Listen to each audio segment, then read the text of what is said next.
America Iraq, Libya, Syria, Yemen और अफगानिस्तान जैसे बर्बाद कर देगा?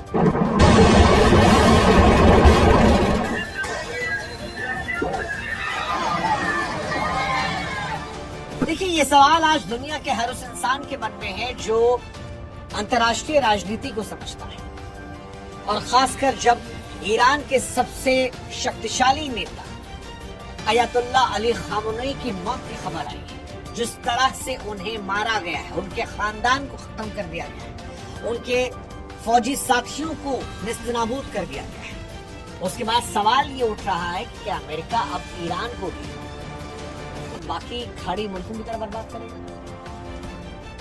अमेरिका की पुरानी फितरत रही है कि जो भी राष्ट्र उससे अलग राह चुनने की हिम्मत करता है, जो उसके डॉलर की बात नहीं मानता है, जो उसकी हाँ में हाँ नहीं मिलाता है, अमेरिका वहां लोकतंत्र और शांति की स्थापना के नाम पर एंट्री लेने की कोशिश करता है।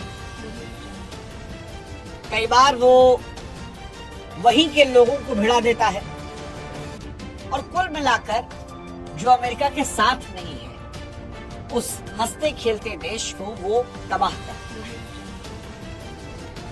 अनगिनत उदाहरण इतिहास गवाह है। आप पीछे मुड़कर देखिए, कोई भी देश जो दुश्मनी अमेरिका से बोले, उसकी नीतियों को चुनौती देगा, जैसे पाकिस्तान में इमरान खान ने दी थी, बांग्लादेश में शेख हसीना ने दी थी, अमेरिका उसे अपनी आंखों काटा बना देता है। ये एक ऐसा पैटर्न है जहां पहले उस देश को आर्थिक रूप से अलग थलग किया जाता है, फिर वहां की सरकार के खिलाफ असंतोष भड़काया जाता है, अंत में जब महंगाई बढ़ जाती है, सरकार के खिलाफ गुस्सा होता है, तो वहां के संसाधनों पर कब्जा करने के लिए दखल दिया जाता है। अमेरिका वहां पर अपनी सेना, खुफिया एजेंसियों के जरिए तबाही मचाता है। और इसीलिए आज सवाल ये है कि क्या वो ईरान में भी ये काम करेगा? क्या तेल का खेल जो है, जो वेनेजुएला में दिखा, वैसा असर ईरान में भी दिखेगा? अमेरिका ने काम बहुत सारे देशों के साथ किया, जैसे इराक में तेल का व्यापार यूरोप में करना सद्दाम हुसैन की बहुत बड़ी भूल थी, जिसके चलते बर्बाद हो गए।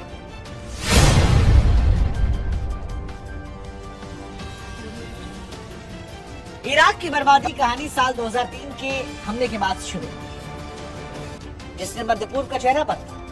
सद्दाम हुसैन के दौर में इराक एक ताकतवर मुल्क था। वहां की शिक्षा, स्वास्थ्य व्यवस्था पूरे अरब जगत के लिए मिसाल थी। लोगों के पास संसाधन थे, देश इंडिपेंडेंट था। हालांकि ये सच है कि सद्दाम हुसैन का एक पहलू और भी था, वो सख्त तानाशाह थे सत्ता के लिए, अपनों का खून बहाने से गुरेज नहीं किया, कुर्दों पर रासायनिक हमले किए, ईरान के साथ युद्ध लड़ा, कई लाखों लोग मारे गए। क्रूर व्यक्ति थी, लेकिन अपने मुल्क में वो एक पॉपुलर व्यक्ति थी, और हर देश में जो टॉप लीडरशिप है उसको लेकर कई तरह के आरोप होते हैं। लेकिन सद्दाम दुनिया की नजर में, मीडिया की नजर में बुरे तब बनने लगे जब उन्होंने घोषणा की कि इराक अब अपना तेल डॉलर के बजाय यूरो में बेचेगा। ये अमेरिका के पेट्रो डॉलर साम्राज्य पर सीधा हमला था। डॉलर की वैश्विक धाक बचाने के लिए अमेरिका की तरफ से एक झूठ बोला गया, जिसने पूरी दुनिया को धोखा दिया। बिना किसी सबूत के इराक पर हमला, बमबारी में अस्पताल और स्कूल जो थे मलबे में तब्दील हुए, सद्दाम हुसैन को फांसी दी गई। हालांकि सद्दाम के जाने के बाद इराक को लोकतंत्र नहीं बल्कि अराजकता। अमेरिका वहां पर कोई स्थिर व्यवस्था बनाने में नाकाम था।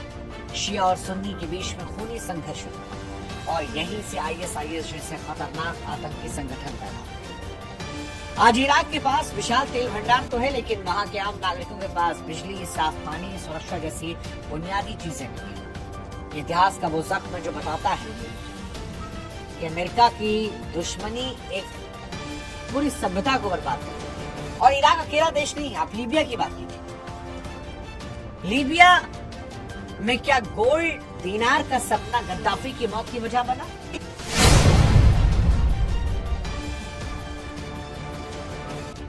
गद्दाफी के नेतृत्व में अफ्रीका का सबसे अमीर और विकसित देश था लीबिया। आपको जानकर हैरानी होगी कि लीबिया की जनता को मिलने वाली सुविधाएं यूरोप के किसी भी देश को हैरान करती हैं। लीबिया में बिजली मुफ्त थी, पेट्रोल पानी से सस्ता था, इलाज व शिक्षा पर सरकार कोई पैसा नहीं लेती थी। गद्दाफी ने ग्रेट मैन मेड रिवर जैसा प्रोजेक्ट बनाया जो रेगिस्तान के नीचे से मीठा पानी निकालता था। गद्दाफी का भी एक दूसरा पहलू था, वो भी दमनकारी था। दशकों पर लीबिया पर एक छत्रराज किया, विरोध करने वालों को बेरहमी से कुचलता था। 2011 में जब अरब स्प्रिंग की लहर लीबिया पहुंची तो वहां की जनता सड़कों पर उतरी। गद्दाफी ने उसे ताकत से दबाने की कोशिश की, देश गिरफ्त में फंसा। ये सब है, लेकिन ये सब चल रहा था। गद्दाफी की खता जो हुई वो तब आई दुनिया के सामने जब उसने पूरे अफ्रीका के लिए गोल्ड दिनार नाम की एक साझा मुद्रा लगाई। चाहते थे कि अफ्रीका अपने संसाधनों का सौदा डॉलर के बजाय सोने में करे, और यहीं से अमेरिका को दिक्कत हुई। मानवाधिकार की रक्षा के नाम पर नेटो ने लीबिया पर भीषण बमबारी, विद्रोही गुटों को आधुनिक हथियार दिए गए और अंततः गद्दाफी के बीच सड़क पर। गद्दाफी के जाने के बाद लीबिया आज एक नाकाम राष्ट्र बन गया, बर्बाद हो गया। वहां कोई सरकार नहीं है, अलग अलग हथियार बंद गुट जो है वो आपस में लड़ते। सारा का सारा गोल्ड रिजर्व गायब हो चुका है और लीबिया आज उसी पश्चिमी लोकतंत्र की सजा भुगत रहा है जिसने उसे एक समृद्ध देश से आतंकवादियों के पनाह और गुलामी के बाजार में। ये कहानी सीरिया की। सीरिया में पाइपलाइन की पॉलिटिक्स ने खूबसूरत शहर को खंडहर बना दिया।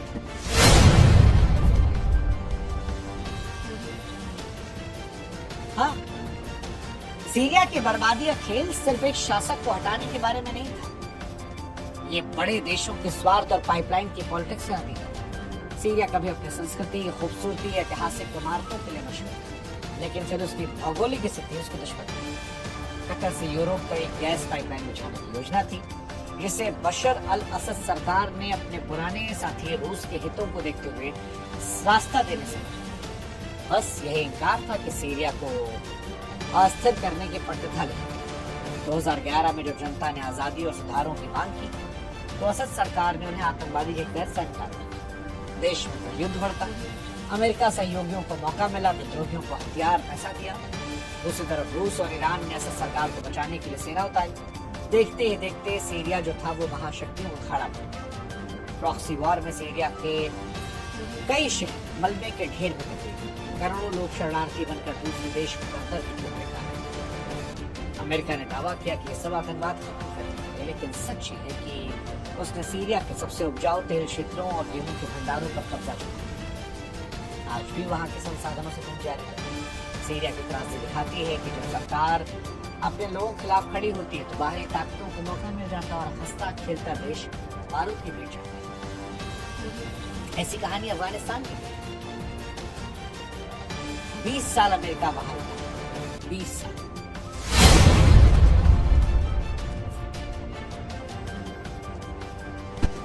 अफगानिस्तान की कहानी 20 साल की उस फरेब की है जिसे नेशन बिल्डिंग का नाम दिया। 2001 में अलकायदा और तालिबान को खत्म करने के नाम पर अमेरिका दाखिल। 20 साल तक खरबों डॉलर के हथियार खपाए, लाखों बेगुनाह अफगानी नागरिक मारे। अमेरिका ने वादा किया कि वो वहां स्कूल, सड़क और एक आधुनिक समाज का निर्माण करेगा, लेकिन हकीकत में वहां केवल एक कमजोर और भ्रष्टाचार से भरी कठपुतली सरकार है। अफगानिस्तान के हालात के लिए वहां के स्थानीय नेता भी जिम्मेदार थे, जिन्होंने अमेरिका से पैसा लिया, जमकर दुरुपयोग किया और जनता की भलाई की बजाय तिजोरी की। दूसरी तरफ तालिबान ने ग्रामीण इलाकों में पकड़ बनाए रखी। 20 सालों के बाद अमेरिका वहां एक ऐसी सेना तैयार करने में विफल रहा जो विदेशी मदद के बिना टिक सके। जब अमेरिका का स्वार्थ पूरा हुआ तो उसने कहा भाड़ में जाओ तुम और हम जाते। काबुल एयरपोर्ट की वो मंजर दुनिया भूल नहीं सकती जहां अपनों की जान बचाने के लिए लोग उड़ते विमानों के टायरों से उतरते। 20 साल के अमेरिकी मिशन का सबसे शर्मनाक आज अफगानिस्तान फिर तालिबान के पास है। तालिबान के शासन में आज अगर अफगानी लोग पूछे कि 2 दशकों के युद्ध ने अफगानिस्तान को क्या दिया सिवाय लाखों लाशों, तो जवाब नहीं। यही अमेरिका है, यही उसका विश्वास है। यही कहानी यमन की भी है।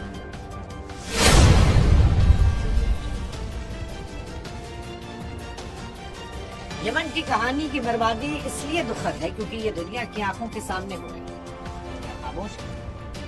यमन में अमेरिका ने सीधे सेना नहीं उतारी, उसने अपने सहयोगियों को ऐसे घातक हथियार को दिया जानकारी दी कि जिससे पूरा देश कब्रिस्तान। यमन के पास तो इराक जैसा तेल नहीं था, इसलिए अंतर्राष्ट्रीय मीडिया ने भी वहां हो रहे कत्लेआम की तरफ आंखें की।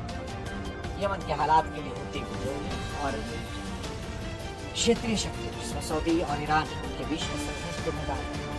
हुती ने जब सत्ता पर कब्जा किया तो वर्चस्व की लड़ाई बढ़ी। अमेरिका के हथियारों के बिक्री की भूख आग में घी डाला, स्कूल बाजारों पर बेरहमी से बम बरसा। आज यमन दुनिया का सबसे भयानक मानवीय संकट माना जाता है कि हर 15-20 मिनट में बच्चा वहां भूख या कोई बीमारी से मर जाता है।